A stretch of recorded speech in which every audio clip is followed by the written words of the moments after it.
Part of the reason why that universe is so beloved actually is present in Jnanananda ji himself, which is there's this incredible acknowledgement of all of the different pathways as being divine.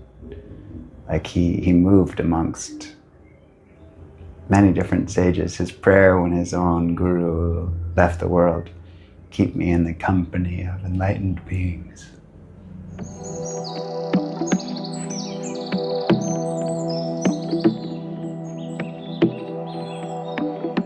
Welcome to the Sahaja Collective podcast. We are Kirsten and Dave Das. And today we have a very special occasion to meet and talk. It is the republication of Transcendent Journey, the book written, the autobiography of Devdas Guru Jnanananda.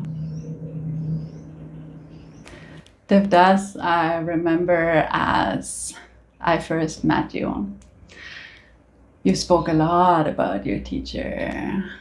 You fully introduced me to the universe of Jnanananda and to your relationship and to so many stories. And at first I was a bit surprised how much transmission came across in meeting you, how your teacher, your guru had such an important role within our relationship, within our meeting. But I understand now why, because so much of who you are, of what makes you you, comes through him. So I'm very excited actually to have a conversation about Jnanananda and about his book, his autobiography, Transcendent Journey, that was very recently republished.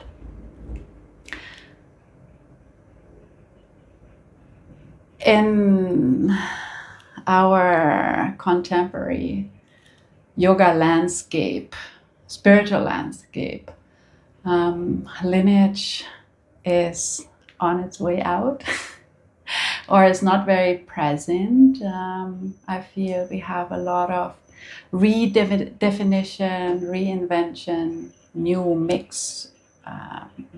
There's a lot of experimenting, a lot of inventions taking place, but I feel having a lineage comes with a tremendous value.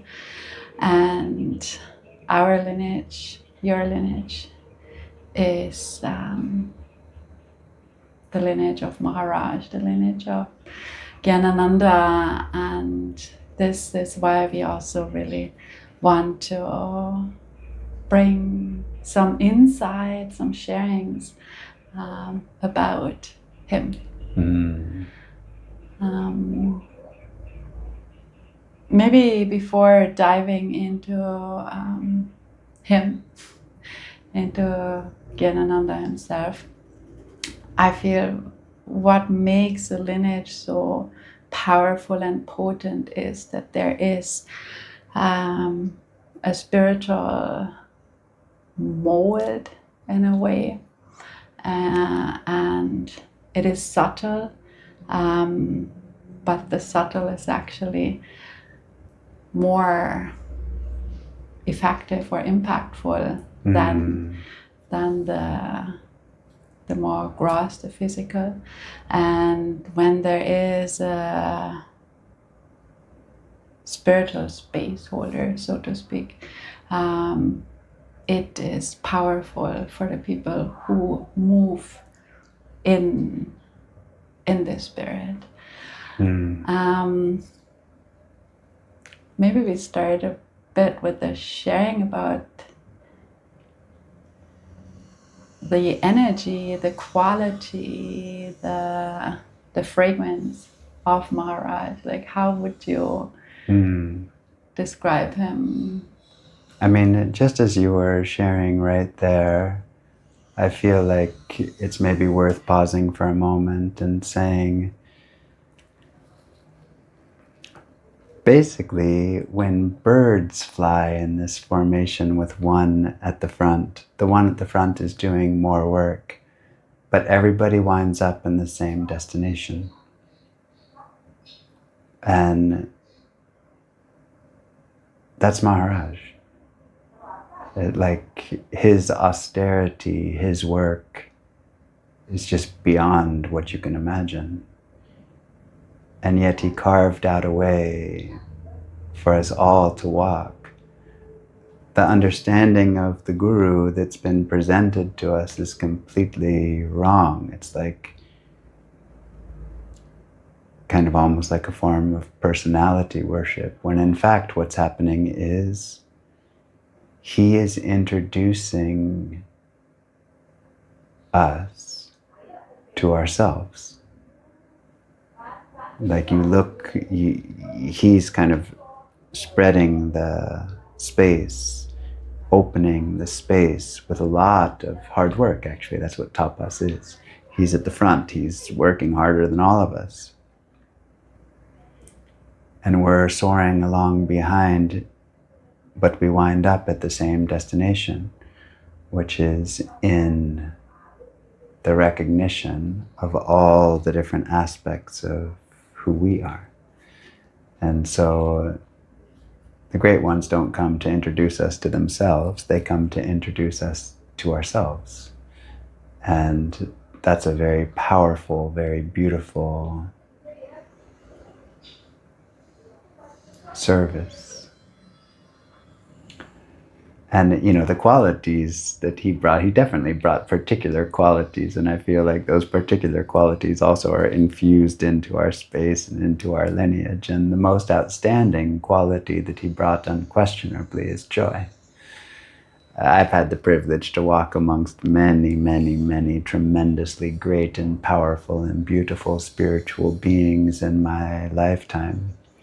And I've never met a single one of them that had the kind of radiant joy that was present in Jnanananda Ji. Just, I never saw him even for a second outside of that joy. And some of you know the story that happened with Tandi, which was very beautiful, which was that I was at a meditation retreat in India, and I came out of the silent meditation retreat. I came out of the silent meditation retreat to a message from Tandi, who's a friend and a student, and she said, "Devdas, your teacher came to visit me. I didn't know that such a being of so much joy even existed."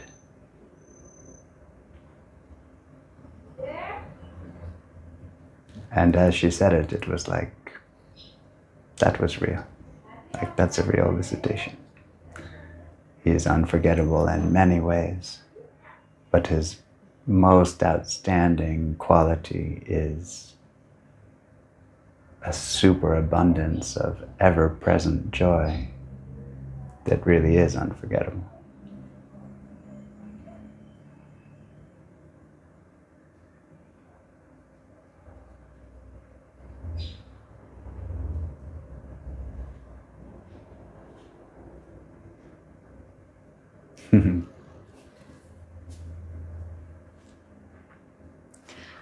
I also remember that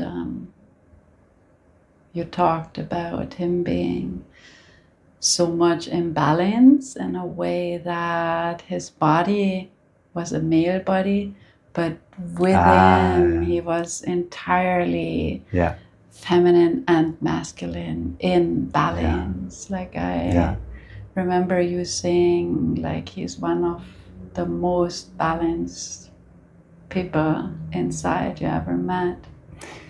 Yes, that's also true. You know, what's kind of fun in a way, and this is something that's a good learning for people, is that when you recognize the different dimensions of who you are, what will your expression be? Like when you've recognized the infinite dimension of you, and you've also recognized that this is also somehow part of your expression. What will your expression look like? And the answer is, it will look like whatever it is. You know, you can be more contemplative, you can be more joyful, you can be more serviceful, you can be in a fairly unhealthy body, you can be in a radiantly healthy body, and none of those things are actually indicators of what you are. So when you discover the dimensionless dimension of you, what unfolds? Well, you're still here, and you're still you. And some sages represent or express, let's say, express in a more masculine way, some in a very feminine way, and that doesn't necessarily have anything to do with gender. It's like, you know, qualities of the soul and how the soul expresses. But in Jnanananda Ji Maharaj, it was so incredibly, beautifully, powerfully balanced.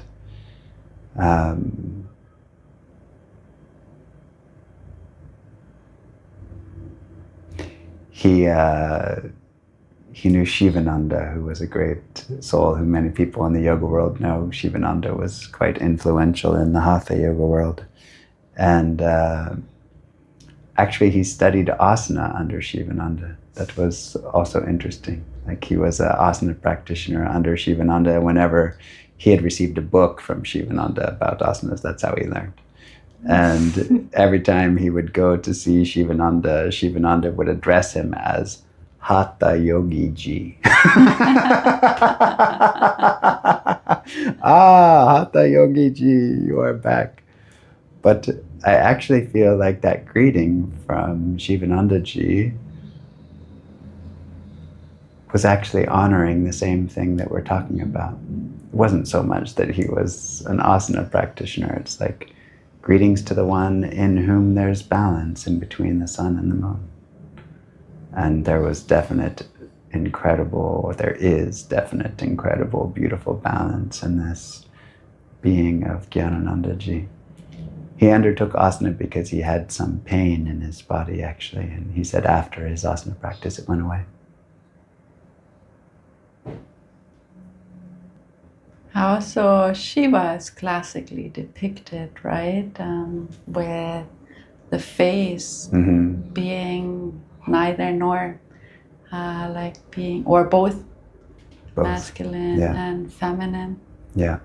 I think that's Ardhanareshwar. I'm not 100% sure, but I think that's the name of this form of Shiva that's half man and half woman. And what's interesting about that is that all of us are that energetically, choicelessly, right? It's like we have the lunar current and we have the solar current in our subtle bodies, and no matter how the kind of personality expression and the body expression is expressing, we all have elements of that in our subtle anatomy.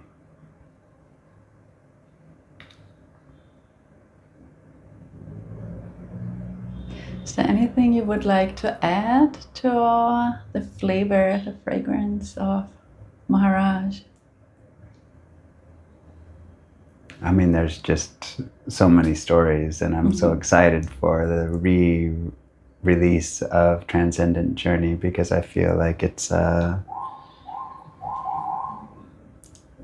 universe that advanced yogis love, and part of the reason why that universe is so beloved actually is present in Jnanananda Ji himself, which is, there's this incredible acknowledgement of all of the different pathways as being divine. Like he moved amongst many different sages. His prayer when his own guru left the world, keep me in the company of enlightened beings.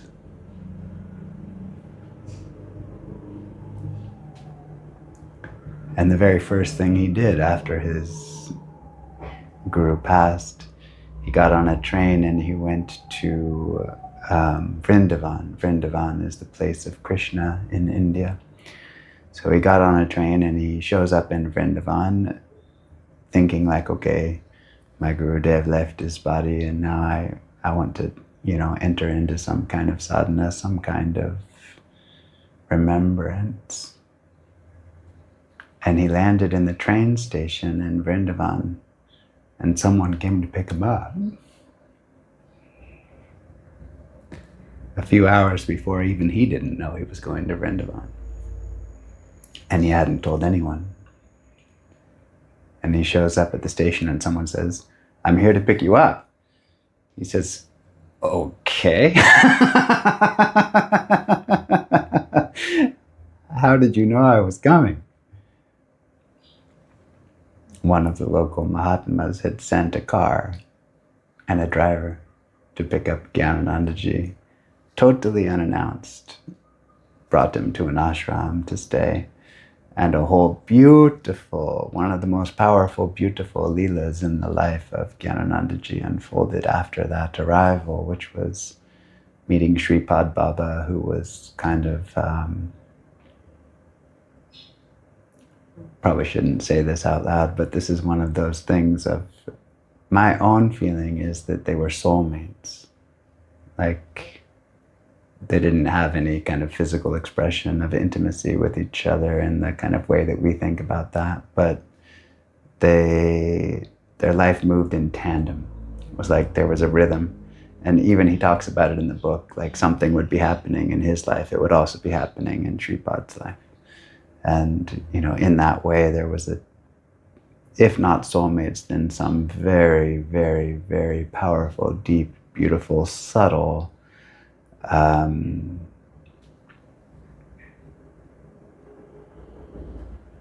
connection that kept them together in the spirit of the unfolding. And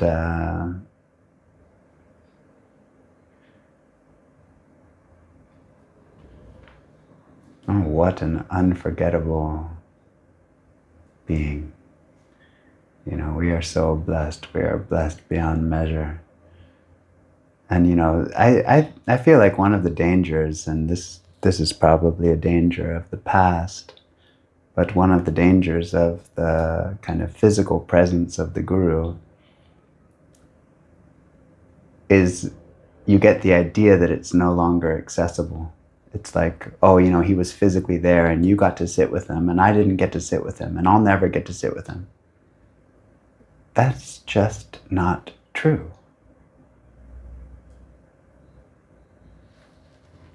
I get messages all the time from people in our community. Oh, he came and he helped me in my meditation. He came in a vision. He came and he told me what I need to do. I went to the hospital and you and he came with me. Yeah, that's our job.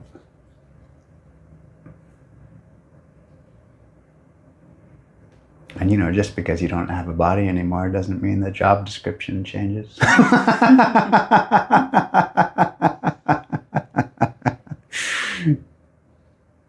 In fact, if anything, he's in a position to serve us even more powerfully than when he had the body. And what a grace, what a power to have a lineage of such spiritual strength and stature. I used to tell people, and it's totally true, he could look at you and change your karma. He could sit down and look at you and change your karma.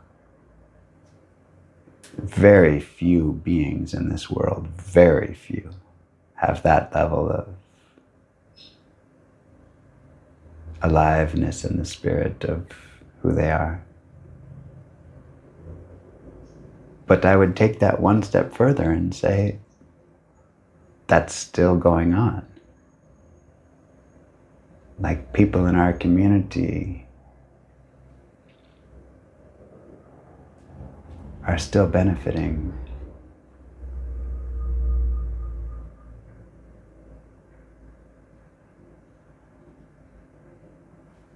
from the living presence.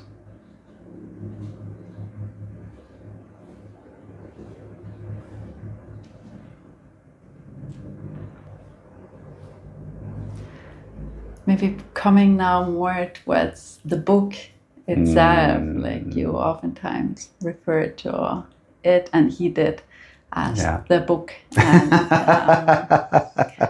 many stories, many pointers are opened or ended by it's in the book. And I think the possibility that Transcendent Journey is now really available worldwide on Amazon to the yoga world is tremendous. Like before, I remember that it was only available in India, and you made great effort to get hands on the book in India with friends, the help of friends, and would send it around the world. And it was quite an accomplishment, supported a lot by you, to actually have that book available.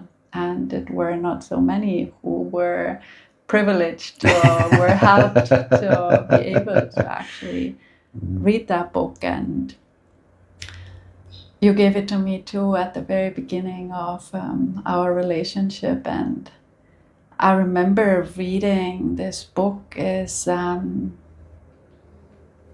as powerful as the autobiography of a yogi. Like for many, autobiography of a yogi is like a door opener into the possibilities of yoga and the mysticism and the magic. And for many, it's really kind of an inspiration and motivation that helps them to get on the path more seriously, like to move from casual asana stretch into seeing actually the power behind. And for me also, autobiography was in such support to actually come in deeper with more commitment in onto the spiritual path. And the book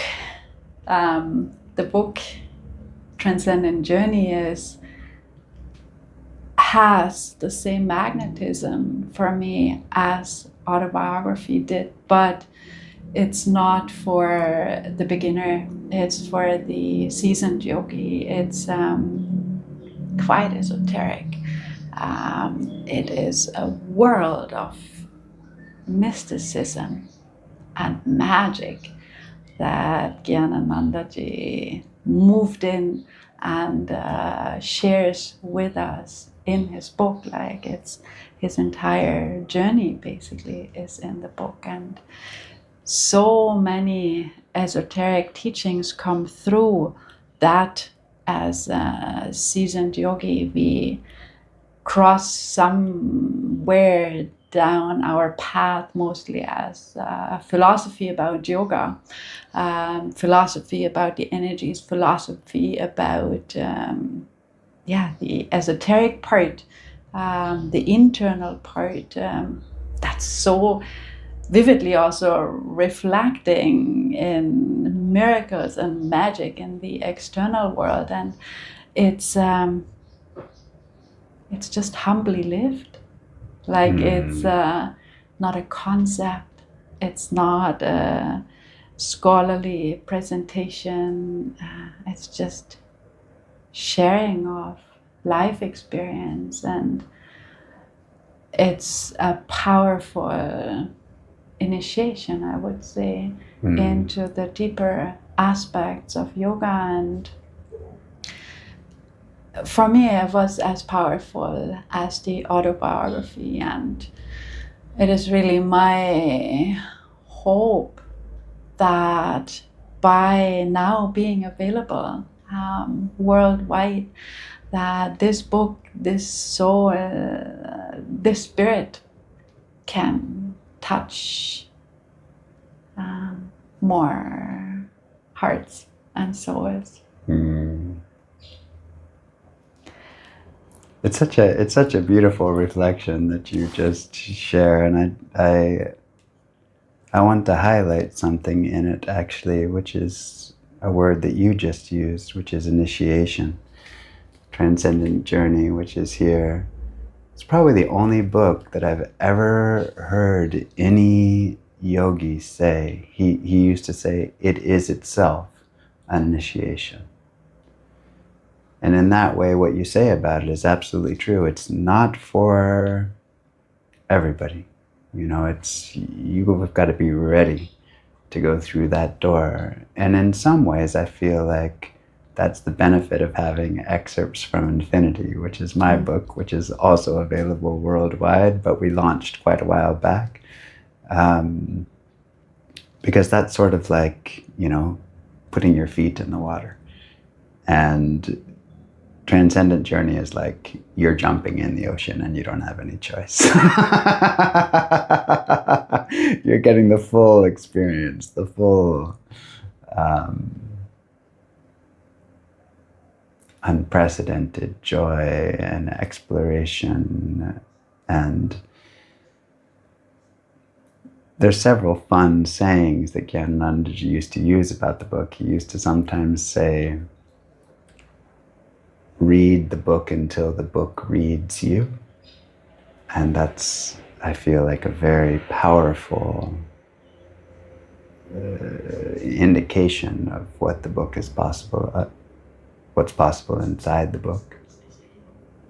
And another one that he used to say is after Transcendent Journey came out, his teaching was tea, stories, and songs. So simple. Like people have been gathering in the forest for thousands of years to do the same thing. Tea, stories, songs.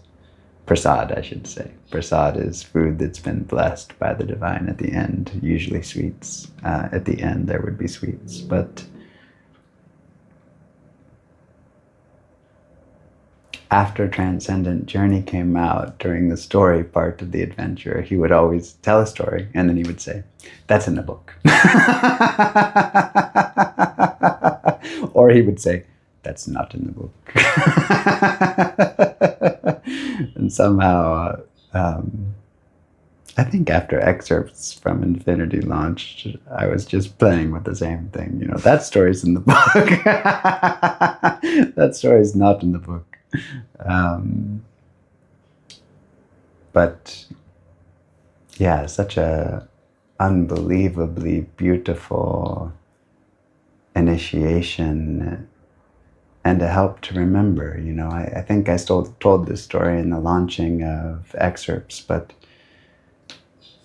when I very first met him, he said, please write down the stories I tell you. And I said to him, I'm not the best person for that job. I don't always remember every single detail, and I'm not sort of this kind of personality. He just looked at me in the eyes and he said, I'll help you remember.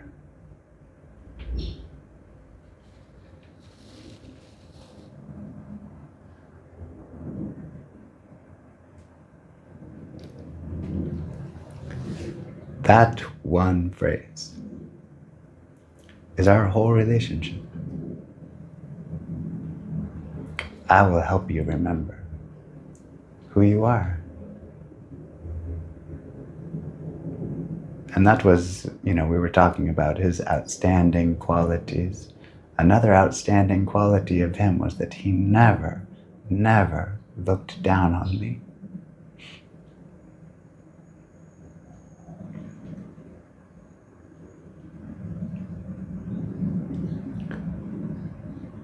He just held me to the highest.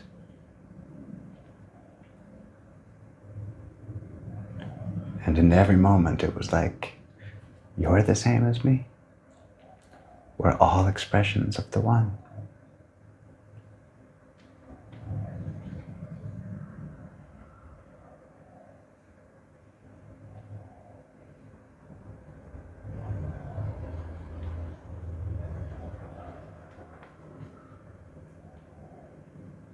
Such a gift.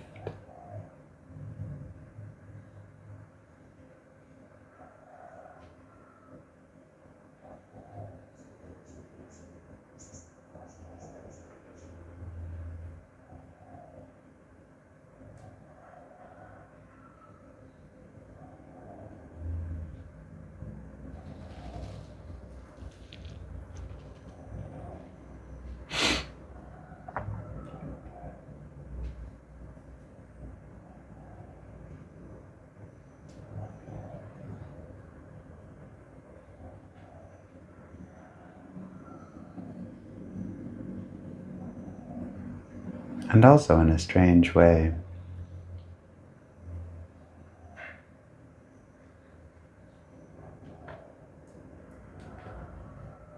well, maybe we have to pick it up differently and say that classically in India, in the relationship between the guru and the student,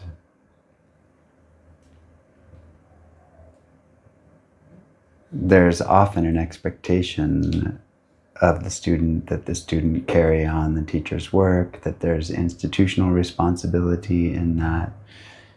You know, Yogananda, we were talking about earlier in Autobiography of a Yogi, at one point in his own life, his institutional responsibilities were so great that he went out into the desert and he prayed, "This is yours, Divine Mother, take it, I don't want it. Like, I'm not interested in all of this responsibility and institution and building a big institution." Then Divine Mother appeared to Yogananda and said, "Dance of life, dance of death, know that these come from me and rejoice."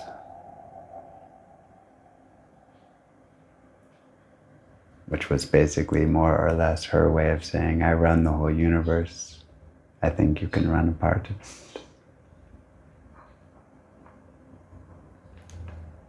But Jnananandaji was very rare in that his guru forbid him to create any kind of institution at all. That's actually kind of a strange history in itself, because Atmananda, who was Jnananandaji's guru, had been chosen by Yogananda. He was actually not Yogananda's disciple, he was somebody else's disciple, but he'd been chosen by Yogananda to continue his work in America. And Atmanandaji went to America and said, "This is not for me," and returned back to India. And having sort of like not taken on that responsibility, he told Jnananandaji, "No institutions." And this is not to say that there's not a place for spiritual institutions. There are, or there is. But moving inside of an institution is not right for every single soul, actually. Many souls are better served in a more informal setting. And I actually feel like he came for those. Like he came for those, you know, for whom the kind of like very formal institutional way is not their way. He came to be of service to those beings, and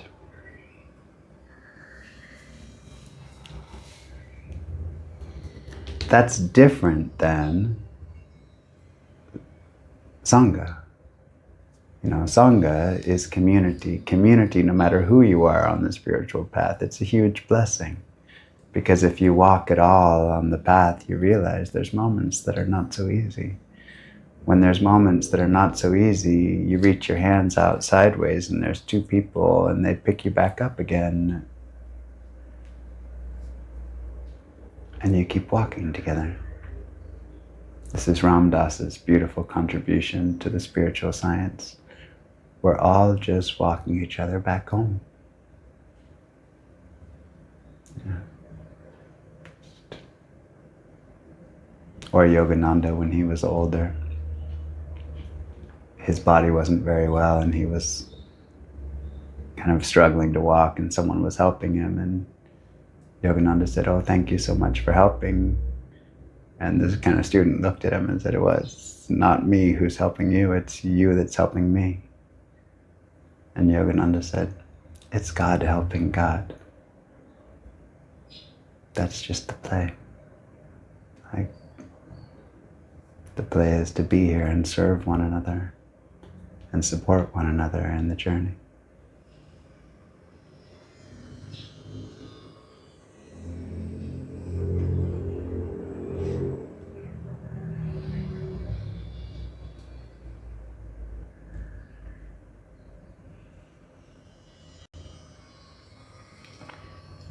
I think you prepared some readings for us from the book. Yes. To give us a little it's in the book. Taste. To give us a little taste of what he was like in his own words. Yes, the first words actually are about forgetting and remembering, which is a topic that we already touched on. And they're the very first sentences, the first paragraphs of the book. Prenatal memory is present in every human being, yet rarely does anyone have a clear recollection of this experience after birth, as the memory is too subtle a nature. The phenomenon is well known, however, to many scriptures of the world, and an intuitive recollection of the experience exists in everyone. Prior to birth, the baby has a memory of its divine origin. It experiences the soul's light, delight, and blessedness, as the soul is still close to the source of its bliss. The power of memory holds up the entire cycle of the world panorama, past, present, and future, to the child's inner vision, including impressions of its earlier lives. Aware of the grand totality of existence and endowed with prophetic vision, the conscious being within the unborn child foresees intuitively the fall into ignorance that will come with physical birth. The fall is forgetting that it is an immortal soul, and ignorance of this is the cause of all human misery and suffering.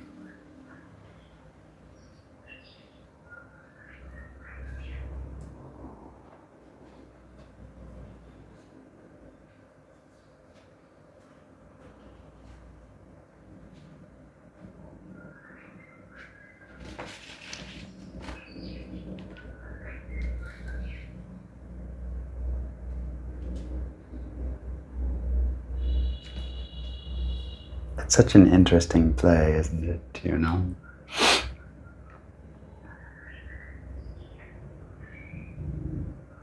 In excerpts, there's this story about Jnananandaji when he was a young sadhu wandering around, and someone said, "Do you want to see Maya?" Maya is classically considered to be the illusion of the totality moving in the finite. And he said, "I was young and maybe a bit foolish, so I said yes." And the sadhu took this veil off of a table, and there was inside of a Shiva lingam But you could only look at it through these cracks in the table, and all around were mirrors. And it looked like there were thousands of Shiva lingams, which is like, okay, the one source is reproducing itself in the thousands and thousands and thousands of reflections that are in various states of remembrance. But no matter what state of remembrance they're in, they share the same source.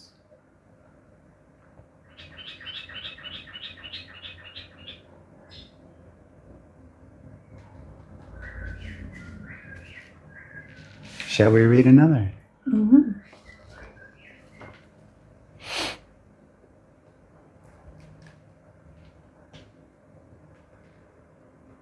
I don't know if we should we read one about Shripad overcoming the ego, or is that too strong? What do you think? Well, we can do, yeah.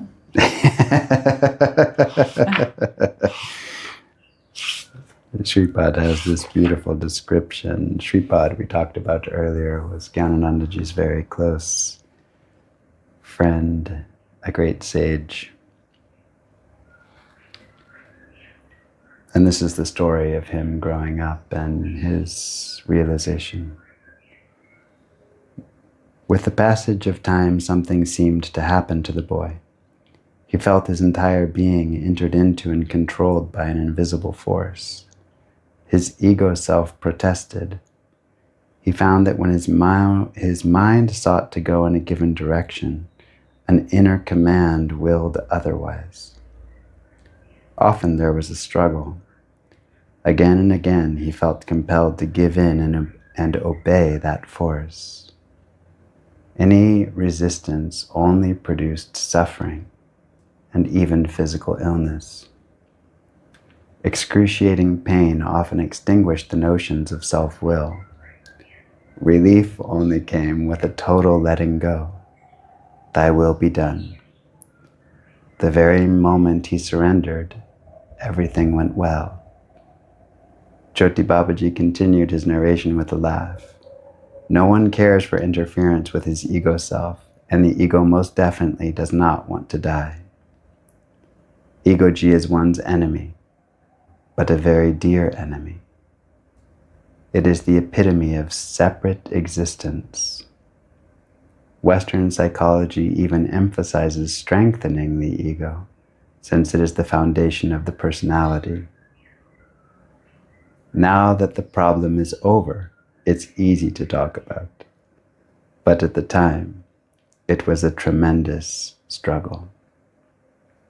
To enter nirvana is not a joke. One faces extinction, nothing less.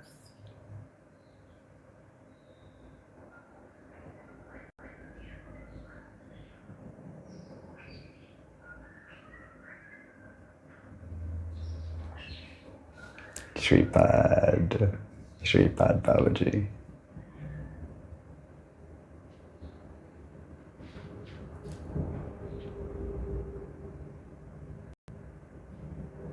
Some of you who've been around know this song. It was Shripad Baba's song, this version of Shri Krishna Govinda Hare Murari He Nata Narayana Vasudeva.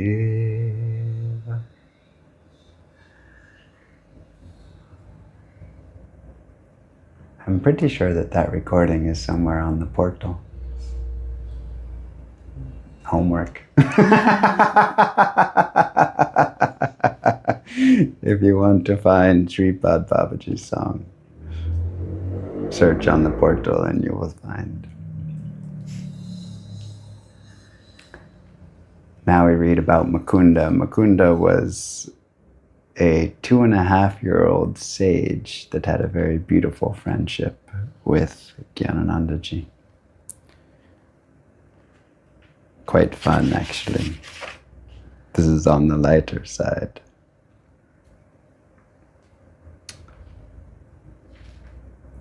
Oh, let's see, where are we?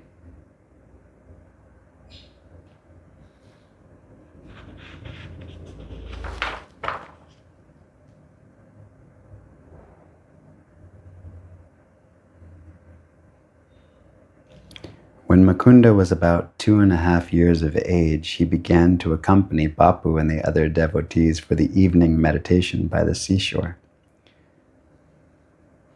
Towards night, the child would fall asleep and be carried home.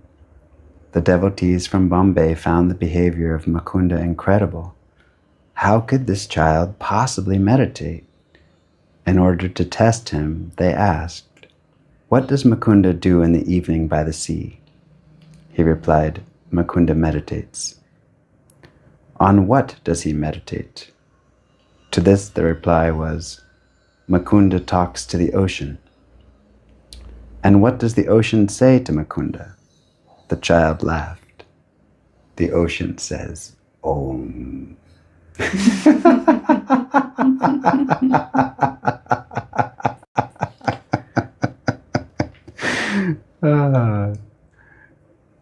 There's another fun story about Mukunda. I have to read it because it's too much fun. The climax to Mukunda's Leela came one afternoon when Bapu and his devotees were having their tea in a large kitchen. All of a sudden there was a commotion outside the building. Loud knocks and noisy coughing announced the presence of a visitor. It was Mukunda, who slowly entered the kitchen. In his hand he held a long staff that he banged on the floor several times. He was breathing heavily, and his long wild hair was disheveled. As he shook his head from side to side, imitating the quivering of an old man's voice, he said, "A 1,000-year-old Mahatma has arrived from Girnar." Girnar is the holy mountain in Gujarat. Knocking again and again on the ground, he repeated these words until he reached the center of the room. Mukunda was aware of the part he was enacting and knew well how to draw attention. Now satisfied with the impression he had created, he threw the stick away, took a deep breath, let himself drop to the floor as only a child can do, and said, "Tired, tired, very tired." Then he looked around and called out, "Seva karo." That means do seva, with his legs stretched out wide. Immediately, two devotees got up and began to massage Mukunda's small legs and feet. Satisfied by the seva, he smiled and said, "Bring my bottle."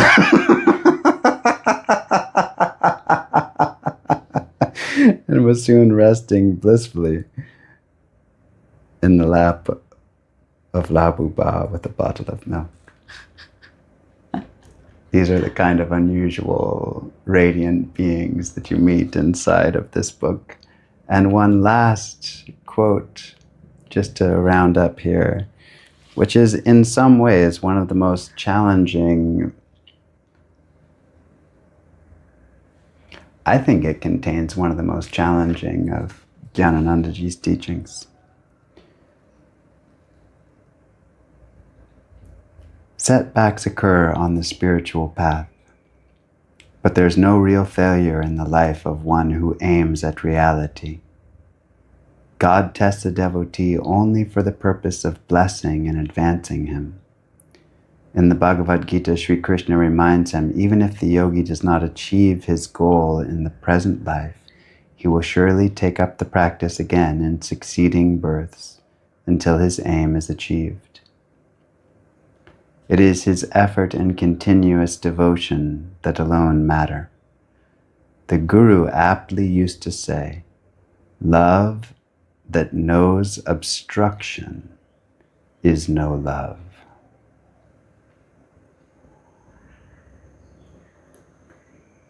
With mantra and kriya purification as doorways, the inner divine world opens up. Eventually, the name of God itself becomes God.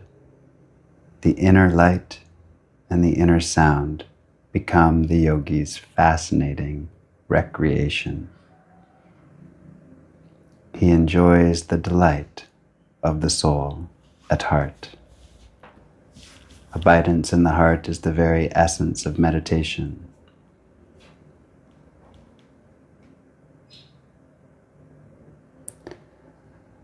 Love that knows obstruction is no love.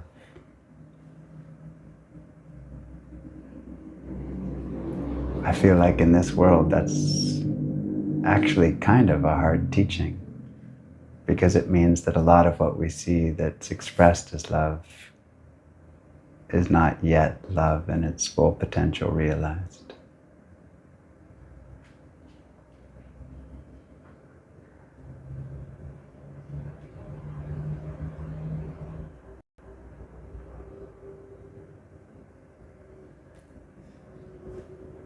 Some last reflection you have?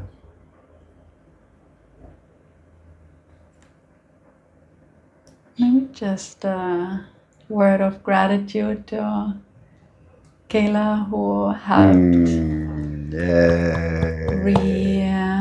reintroducing the book by editing the book. Yeah, and it's just such a joy to know that for every heart that's burning for teachings of this kind, for exposure to yoga of this kind, for every heart that's really burning for the spiritual side of life and yoga, there's a powerful guidance available by simply finding the book or reading the book, and the book is reading us. So it's available. It is available. Yes. So much gratitude to Kayla, so much gratitude to all of the yogis of the Himalayas, and so much gratitude to all of you for being with us on our journey into Transcendent Journey.